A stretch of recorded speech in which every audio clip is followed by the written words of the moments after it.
I'd like to introduce myself. My name is William Goodchild. I am a conductor and composer based in Bristol.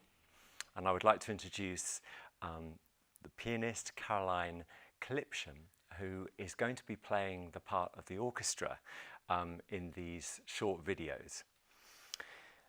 The first of the pieces that we're going to look at is a piece called A Night on the Bare Mountain by Mussorgsky, who's a Russian nationalist composer writing in the second half of the 19th century. The piece is very exciting, very dramatic. And one of the things that we'll be wanting to work on are dynamics and articulation. The dynamics are quite extreme. They go from very soft through to very loud. There's lots of rhythmic vitality in this piece as well. And I think what we're going to do, the first thing we'll do is just to play the piece through to you first, and then we'll go back and talk about one or two sections.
So there it is. The piece is in two main sections, as you heard there, this frenetic opening, fast, and the marking there, crotchet 192. Now I'm going to be beating this in two, and at the start of the piece I will give you one bar in. So should we just do the opening? And the main thing about this is strings pianissimo, very delicate, playing this tremolo A to G sharp, and the flutes and clarinets staccato piano. So it's feeling like it's coming from a distance. So here we go. So bar in, and let's just start it again.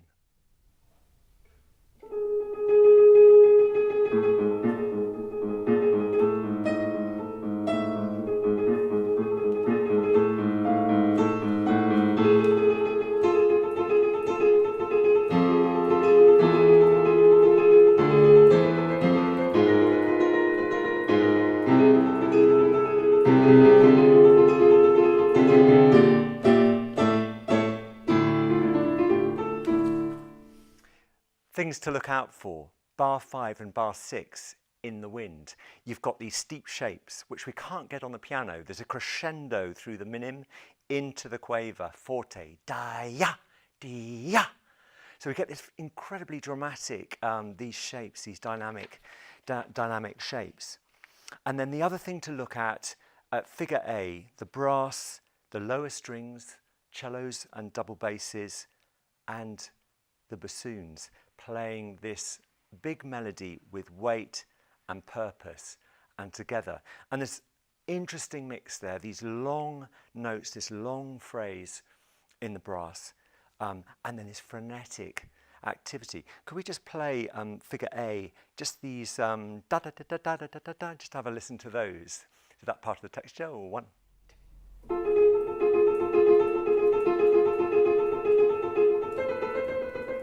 So you can see this is going to need really precise articulation. Da da da da da da da da da da da da da.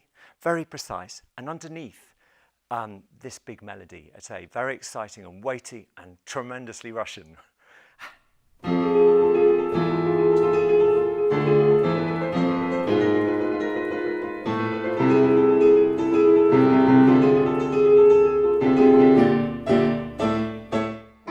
Lovely, fantastic. So that weight will get those long phrases in there. Lots to think about in dynamics. Look at particularly at figure C and the bar before that. Ti, ba. Lots of shape in that. Again, the crescendos, and then we're forte across the orchestra. Whoever is playing bass drum needs courage at C to play on that second beat. Bum, bum. Playing off the downbeat there.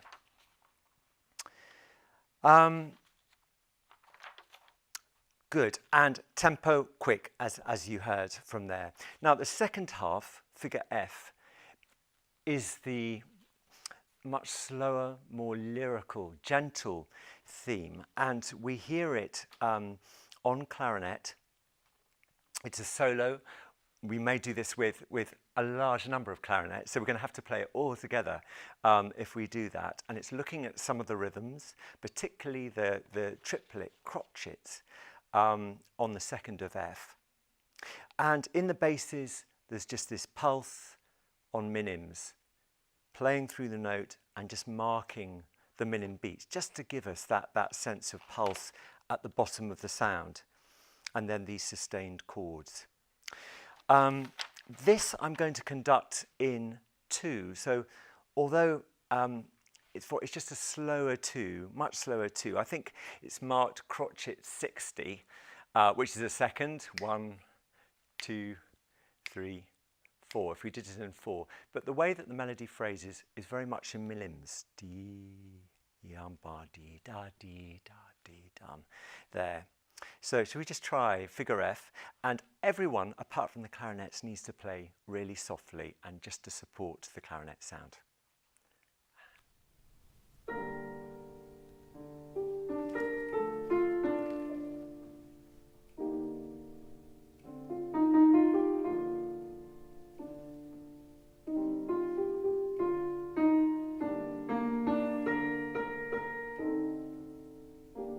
And then we get the melody coming in on flute.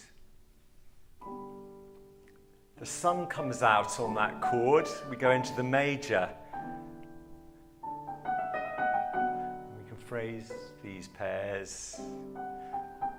Triplets again.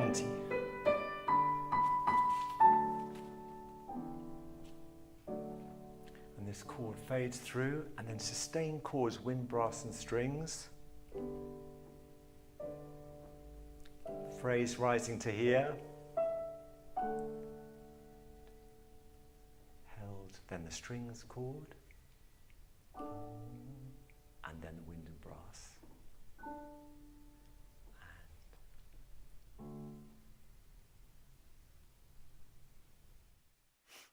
So it's a beautiful ending, and what we'll be looking to do is to make sure that all of those changes, when you're playing those tied semi-breves, that they really happen together, and that the tone, if you're string players, just keeping it very, very even through the notes and just marking those changes well. The ending pianissimo, very beautiful. And the last note that you heard in the bass of the piano there is a pizzicato double bass, and that pizz will signal the end of your note if you're in the wind strings and brass.